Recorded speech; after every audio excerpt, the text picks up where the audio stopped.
This is the new Weight Watchers. It works for members like Jojo, who's learning simple, healthy habits, Sharia, who's making progress with meds, and Kim, who still gets to eat what she loves. For over 60 years, we've helped millions of members find what works for them. Now, it's your turn. Watch your life open up.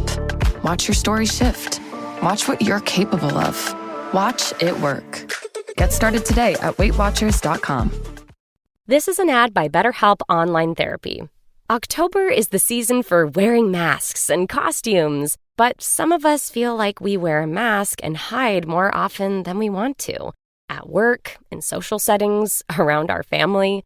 Therapy can help you learn to accept all parts of yourself so you can stop hiding and take off the mask. Because masks should be for Halloween fun, not for your emotions. Therapy is a great tool for facing your fears and finding ways to overcome them. If you're thinking of starting therapy but you're afraid of what you might uncover, give BetterHelp a try.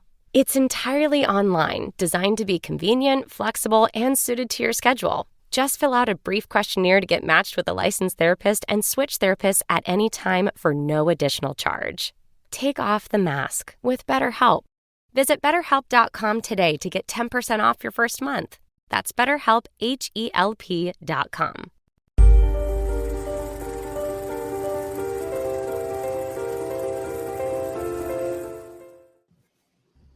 What is going on, everybody? It's Jason and Justin. We're here for another conversation with Russ Russo. How you doing today, buddy? Hey guys, good to be here, Jason. So you're a big Star Wars fan? Yeah, love it. Thought I'd wear it for you guys today, so it's pretty cool. Always appreciate it. Yeah. Nice. What's your favorite movie? Oh, it's got to be Return of the Jedi for me. Nice. I know a lot of people like a lot of different, but Return of the Jedi is mine. I figured you'd say Empire because that's what most people say. My favorite Star Wars movie is actually Rogue One, but I respect the Return of the Jedi choice. Is that Jake? Is Jake Lloyd part of that? Is No. Anakin? That's not that one, right? No, that's the one with Felicity. No, shoot, I can't think of her name right now. If you remember Darth Vader just rocking through the ship at the end of the movie, it's that one. Him just like mulching through just everybody. Yes. It's that one. Yeah. They all die at the end. Oh, spoilers. Sorry. Yeah. I wonder you would love that one. Yeah. No, I remember. That's it. awesome. So let's talk Chaser a little bit. So can you tell us about your? Is it considered a short run for 8 episodes? I know it's going to be hitting streaming, Amazon Prime, but like, isn't it eight? Yeah, I mean, you would. I think you'd like 12 to 16, but yeah, we got 8 for this one just to kind of start the first season off right, and hopefully people kind of dig it and they get into it, and we get 12 or 16 for the second. Yeah, I'm a big fan of the 8 episodes. I feel like you get the story, it's nice, and it's more contained. And I kind of dig that form of story. 8 to 10 episodes is my sweet spot for television. But it sounds fascinating. Like, do you have moments in your life that you wish you could go back and edit? I know I do. Oh my God. I feel like everybody does. If I could re-edit 24 hours of my life, I'd be like, all day long, just all day long, man. Just re-editing things you say, things you do. God, you just like, if we could have like a 30-second button, like kind of like the Oscars, where they're like, right. let's not take it live. Let's just take it back 30 seconds. My God, I would do it all day long. I don't know. What about you guys? Oh yeah, absolutely. Man. I don't know if you guys remember the movie like Butterfly Effect, but I'm always concerned about that. It's like how if I change something now, like does that decision or conversation did that impact something like in 2 weeks that I would not have already impacted?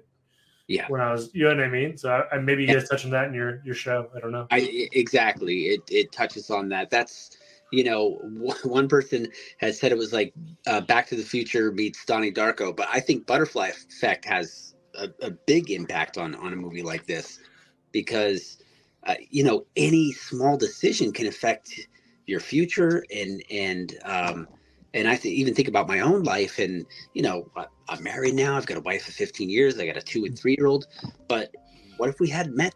I didn't want to go out that night. Right. I remember fighting my buddy Ben so hard that night, man. He had to like practically drag me out of my apartment that night. So, I mean, anything could have happened. This might not be my reality right now, you know? And for the show, you are the editor. You are the person controlling the ability to go back in time for a set 24-hour period, right? I'm making sure I understand that correct. That's right. Yeah. Yeah. So I think a lot about that, you know, and great power comes great responsibility and good point.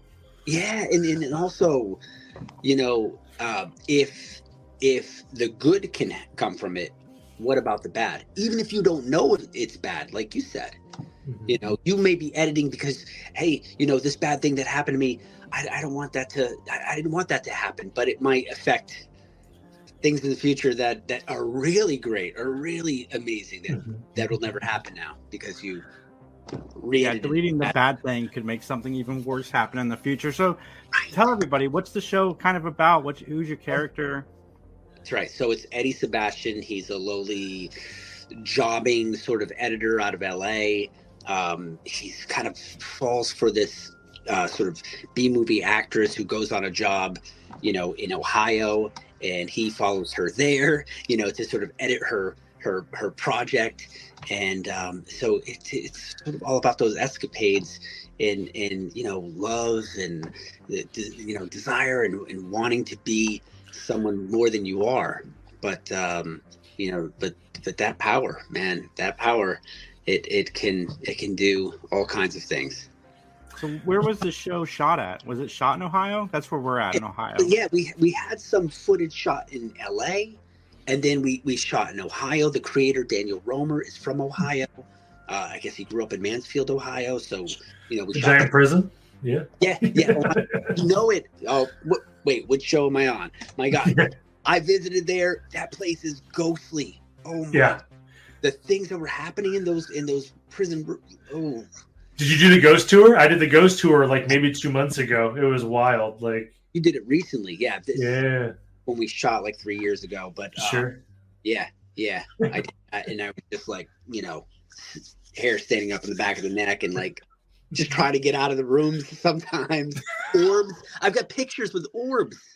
Like that's cool. That's cool. I'm like, oh, what the? Yeah. So that's incredible. Incredible place. I'm glad you got to go, man. Mansfield's kind of random, but for you to know that's pretty cool. Yeah. For folks that aren't familiar, it's the Shawshank Redemption Prison. And it served as an actual prison too. But sorry to deviate from it, but it's very close to where we are located.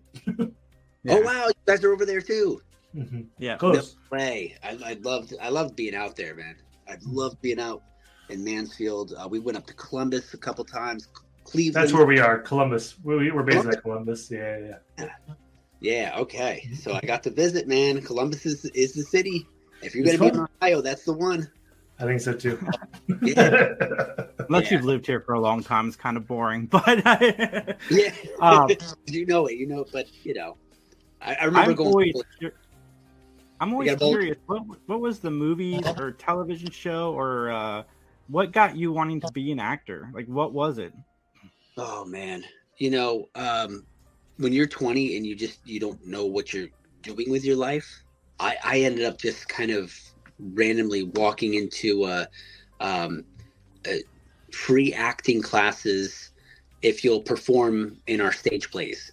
Like that was the sign. It was like on white paper at a mall outlet inset theater right tucked into a mall. So in order to learn acting, I would have to act in their stage plays. But what I didn't know is the woman there, she had studied under Stella Adler, and she taught me group theater, and she put me in plays like, you know, Clifford Odets Awake and Sing and Tennessee Williams Streetcar Named Desire. I'm like, I'm just learning acting, and I'm putting up like the great American plays, the classic plays. I don't think I was good in them, but you know, it was just. But to be able to learn like that, I had no idea what I was walking into, but I fell in love with it. And, you know, it's been 20 plus years now, just, you know, that sort of thing, you know? just That's awesome. that love for it. And now I full circle. I teach acting now in Red Bank, New Jersey. Oh, cool. Nice. Probably but an hour outside of New York City. So now I have students that I'm taking in and teaching the craft to, and it's been pretty amazing. Is it fun to? Pretty awesome. We went there a few years ago. We went to the Jay and Silent Bob Secret Stash there. That's a pretty It's cool where I town. got that. I can't point that. Man, yes. Yeah. His shops are insane there. And I was just at a film festival because he opened up Smod Castle in Highlands. And I was just there, I think in December, for he had a festival there and we had a film in that festival and got to take pictures with him. And that was pretty cool. Pretty cool. I'm going to ask a kind of a silly question, but have you ever watched the show Barry? And have you seen like the Henry Winkler like acting? Is that kind of the vibe you like? Is that what a class is like? Is that relating to like what a class is? Is that what? It is? Not at all.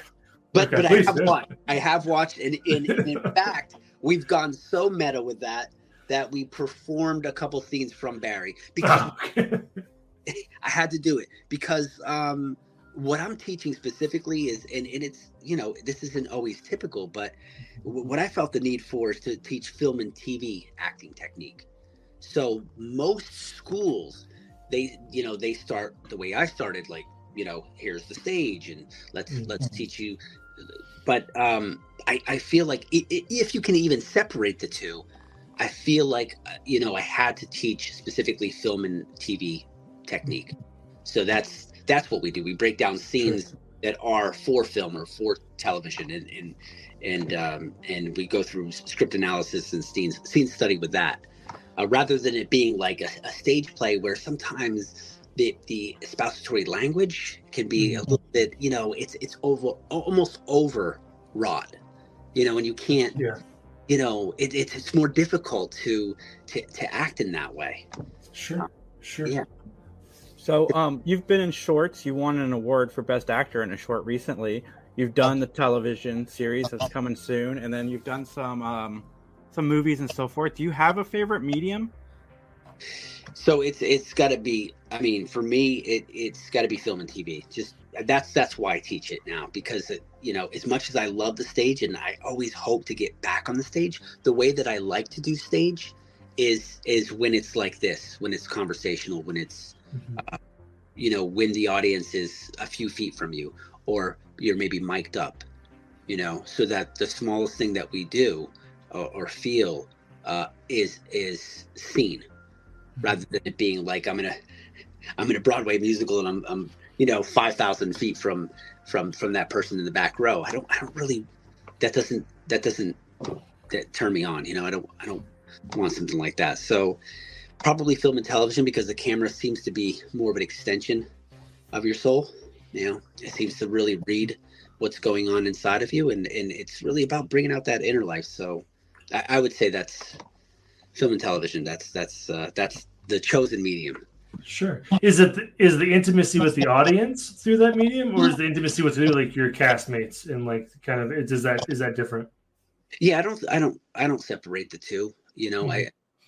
I love to be able to have that kind of vulnerability and intimacy with, if I'm acting with someone. But I did a movie, for instance, a movie called An Act of War. It was about an Iraq veteran with PTSD, and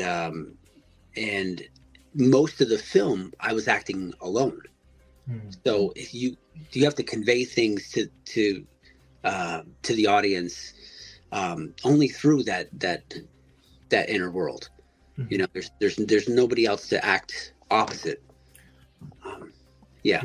That's what I I think we're all looking for connection, right? I mean, that's what we're doing this even right now. I mean, it's all, we want to connect with one another. For sure.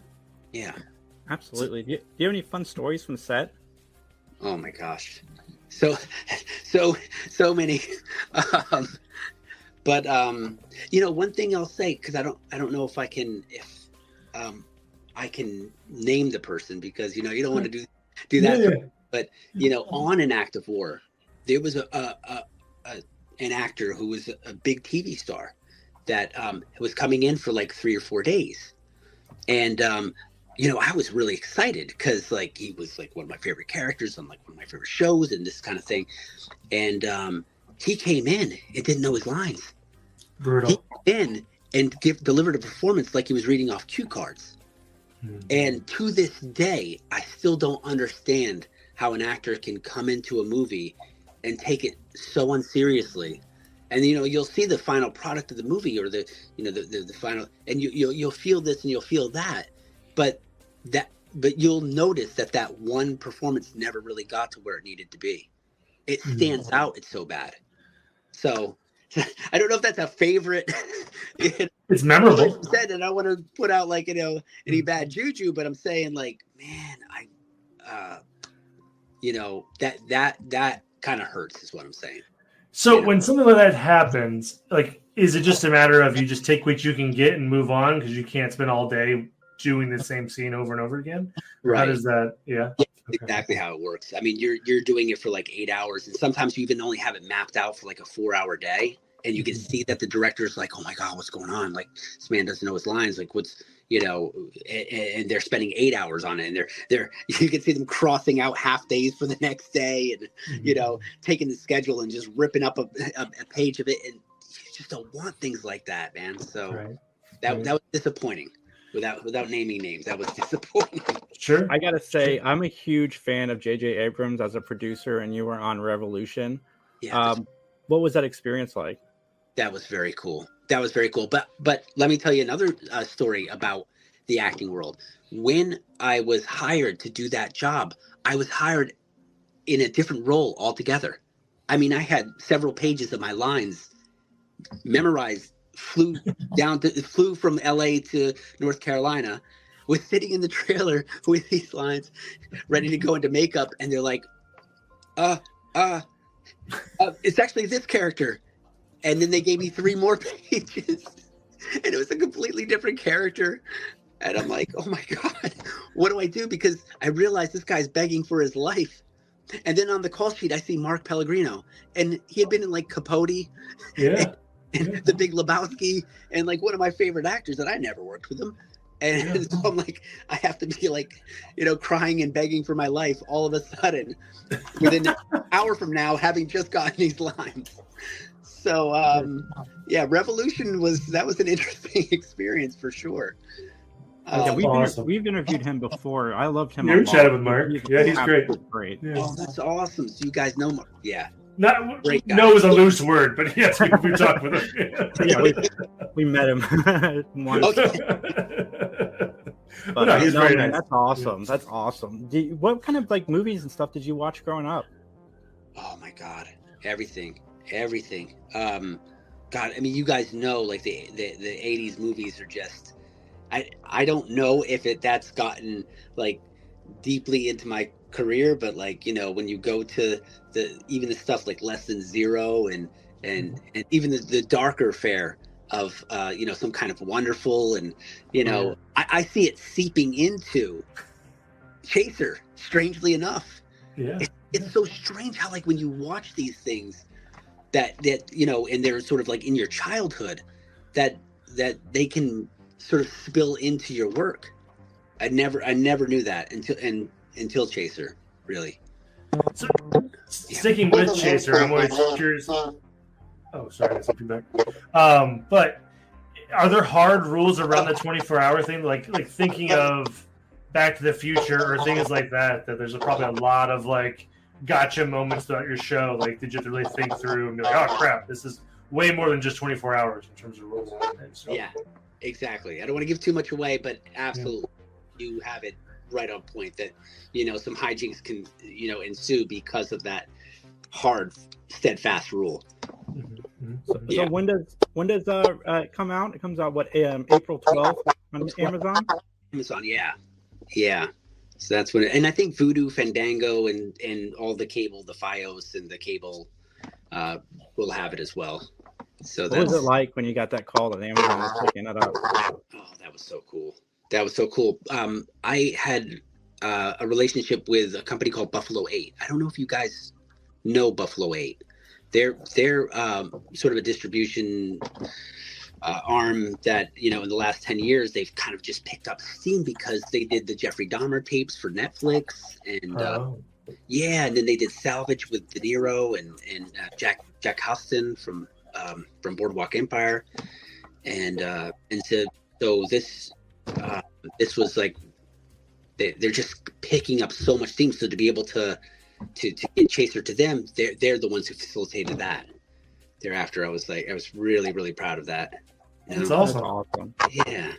So where can everybody find you online? So I'm actor Russ Russo, IG, TikTok, you know, find me there. I chat with anyone. I even followed you guys today. I was like, oh man, how am I not following? Thank you. You know what I mean? I'm like, I knew for sure I had you on Facebook, but I was like, no, I got to have you guys on IG because I'm subscribed on YouTube. So we appreciate it, man, so much. And you'll get a follow back because I'm going to be in touch because after the show comes out, I want to talk to you again. But again, thank you so much for joining us. We appreciate it, everybody. The links to everything will be down below. And we'll talk to you guys real soon. Ever notice how ads always pop up at the worst moments? When the killer's identity is about to be revealed.